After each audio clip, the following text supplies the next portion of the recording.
Welcome to Real Talk for Real Teachers. I'm Dr. Becky Bailey, the creator of Conscious Discipline, an expert in child development and education, and a lifelong teacher and learner. For those listening who are not aware of Conscious Discipline, it is a comprehensive, trauma-informed, brain-based self-regulation program that combines three things: discipline, social-emotional learning, and school culture into one integrated system. Sometimes I like to think of it as a very large, comprehensive resiliency program for both adults and children, and actually communities. Today we're talking with a K-12 Dean of Students from South Euclid-Lyndhurst. Now, this is a small district consisting of 3 elementary schools, 1 intermediate school, that would be grade 4, 1 middle school, which is grades 5 and 6 in this school district, 1 junior high, and 1 high school. Now, being a small school district, the Dean of Students wears many, many hats. Join me to see how this district is weaving conscious discipline district-wide through this position. So, JC, introduce yourself to me and tell me what you do. My name is JC Commander, and I am the K-12 Dean of Students in South Euclid-Lyndhurst Schools. We're an outer ring suburb of Cleveland, Ohio. Okay, so when you say Dean of Students, I think of like the big disciplinarian kind of guy at the thing, but you do a lot more than that. So tell me all the different areas you do and how you've kind of interwoven conscious discipline into them. Actually, based on the base definition or most people's ideas of what a dean is, I'm actually not that type of dean. So one of the areas of the school district that I work in are with attendance, specifically kids who are truant.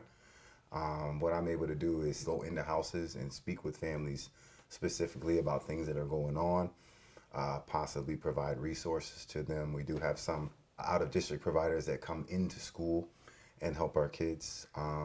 Obviously, in a lot of those conversations, I also have conversations with parents about what kids will and won't do for them. So then I'm able to start in with a little bit of the conscious discipline with regard to the powers and getting parents to understand what their powers are and helping them transfer those into skills that they can begin to implement at home. And it's really a good thing because the parents then become online with what's already going on in a lot of our schools. So now the kids are getting the same message on both fronts. Yeah, both sides. Now, do you ever talk to the kids themselves? Absolutely. And what do they tell you why they don't want to go? I mean, or can you get that deep with them? Or I do sometimes. Yeah. Sometimes with our kids, it's it could be a social issue, meaning we don't like to throw the word bully around, but it's a word that's a hot topic right now in school. So a lot of the kids will say it's bullying. A lot of the kids will say, I just don't like school. And then there are some kids who will specifically identify maybe their teacher as a problem area or a concern for them, or the lack of relationship with that teacher. Yeah. So a lot of these are relationship issues. Absolutely. Definitely. Absolutely. So in addition to that kind of truancy, and I mean, so have you had an effect? Can you see that you're making a difference? These kids are going to school a little bit more. I mean, what is the outcome of all that? So case by case basis, I honestly have not looked at data in terms of those kids, even though I still maintain coverage with them and I still have standing appointments with them where I go into the buildings and check on them. But I can say then in a lot of those cases where I have had those introductory conversations where I've kind of shared with parents a lot of the skills that we're using in school or that we're implementing and kind of give them some pointers for some things that they can do at home. Namely, if it's an issue with getting up and going to school, well, to me, that speaks routine. Right. Routine is a foundation of conscious discipline. So getting parents to understand what a routine looks like and kind of showing them to a certain extent, hey, this is probably what a good routine would be.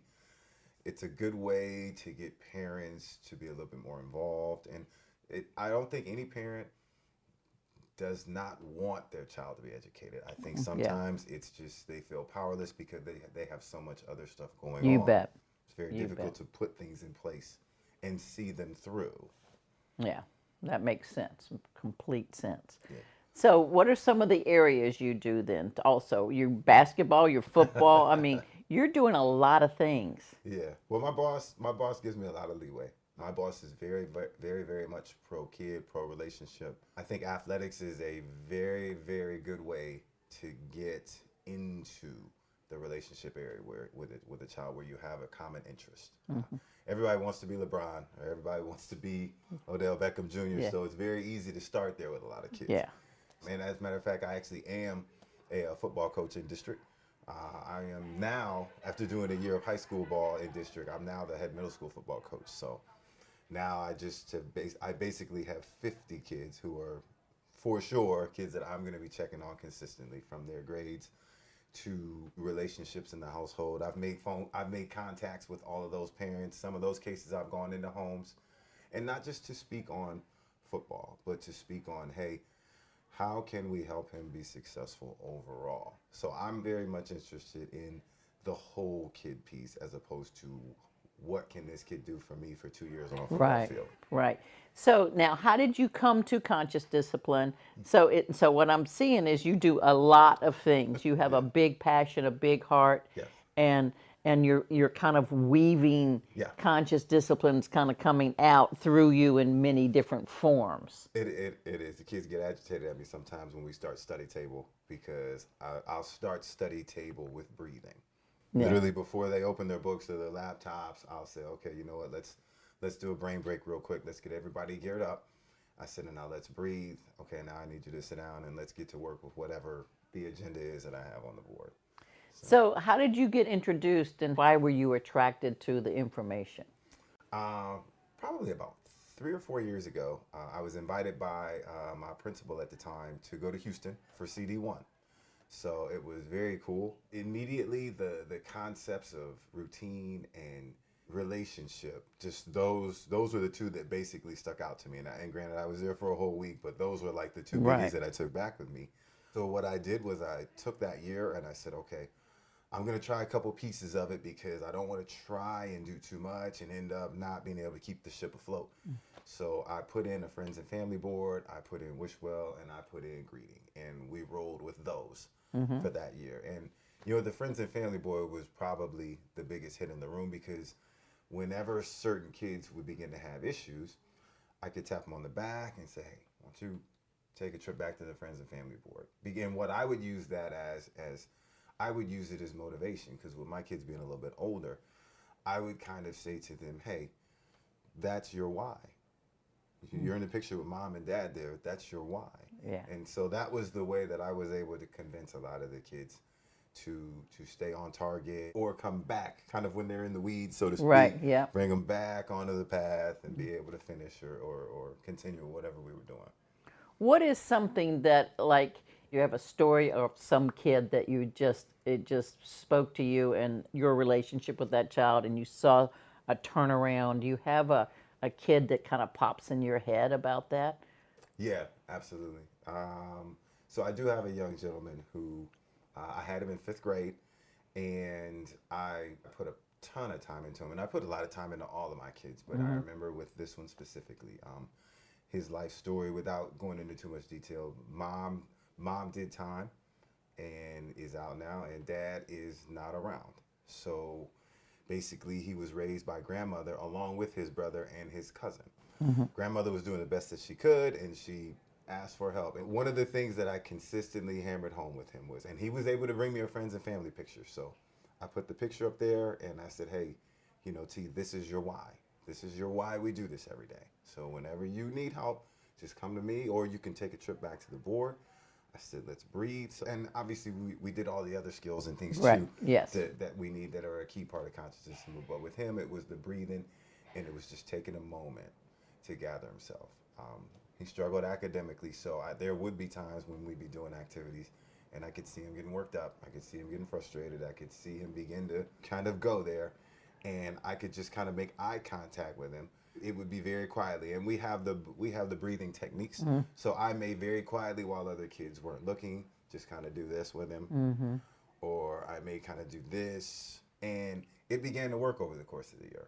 So he would not blow up. He would not explode. He would literally look at me and he's now a 7th grader. And now I've reconnected with him because now I'm in this different position. And he stopped me in the hallway and told me a story a few weeks ago about how he was almost in a confrontation with another student, and something told him to take a step back and just breathe. So when he told me that, I said, okay, wow. Yeah. It was worth it. I'm glad. I'm glad, T. I'm really happy. That's exciting. Absolutely. So you were sharing that you kind of saw there's how many elementary schools in? So in South Euclid-Lyndhurst, there are 3 K-3 buildings, one of which houses a preschool for us. And then we have a 4-6 building, but technically the 4th grade functions as its own building, and then 5-6, but they share the same structure. And then we have a junior high, which is where our 7th and 8th graders are, and then we have our high school. And you were saying that a lot of the K-3 have been, or and the one with the pre-K have been implementing conscious discipline. Oh yeah. And you can tell a difference. Can you tell a difference in the kids? Absolutely. We have some very lively characters at the buildings, to say the least. I was actually filling in at lunch duty for an aide. Had a young man who was having a very difficult time, and so we ended up having to come out of line. He just was having a whole lot of trouble composing himself. We took a step off into the library. I sat him down. I began to immediately wish him well. He kind of calmed down to the point where, we could go back in. And one of the things that I verbalized with the kids, I'm with you. And I said, bro, I'm with you. You ready to go eat? Because I'm hungry. And it was, yeah. So he kind of gathered himself. We went in. He immediately got upset again when we walked in, because then he felt like everyone was staring at him for the explosion he had just had. And the coolest thing happened as I stood there with him holding his hand. Another young man came over to him and gave him a hug without even saying anything. He just walked over and reached his arms out and hugged him. And I immediately saw, the young man who was upset. He immediately kind of... Wow. It was almost like he was like, why are you hugging me? And I knew it. And then I kind of said to him, he's hugging you because he wants you to be okay. So that to me was a clear indication that, okay, whatever's going on in this building is working. Yes. Good stuff. Thank you, JC, and thank you for talking with me, and thank you for all you're doing. It's exciting to hear. Oh, yeah. It's an honor. It's an honor. This is why we're here. You bet. Well, thank you, JC. You are certainly making a difference in your community and certainly in talking with us. So what's Becky up to? Well, right now we're putting together some helpful resources for the preschool teachers and parents who are in kind of a lockdown position in China due to the coronavirus. So we're putting our minds together, getting some stuff digitally to those people so they can continue their educational process. And what am I celebrating? Well, we just recently had a successful training in the country of Grenada. Now, Grenada had the conscious discipline bus that went from community to community, dealing with parents and their 0 to 3 babies would come out to the bus and they would do interactions. And this was part of a larger research study. But now we're celebrating, they're moving up to their public school system. So we went out to start working with the teachers as they move conscious discipline into the public schools in Grenada. So a few next steps I want to focus on this time. So we are seeing a number of small districts all over the United States weaving conscious discipline within and throughout all of its programs and functions. So if you just remember, first and foremost, that conscious discipline is a relationship program. Our brain is a social brain, and our brain develops through relationships, whether those relationships are healthy or hurtful. So to change brains for optimal learning, we create optimal relationships. So it doesn't matter how you weave this through your district, whether it's secondary school, it's in the district office, it's through truancy, as JC did. Just keep remembering, as we improve relationships, we improve learning, we improve work efficiency. So until next time, I wish you well.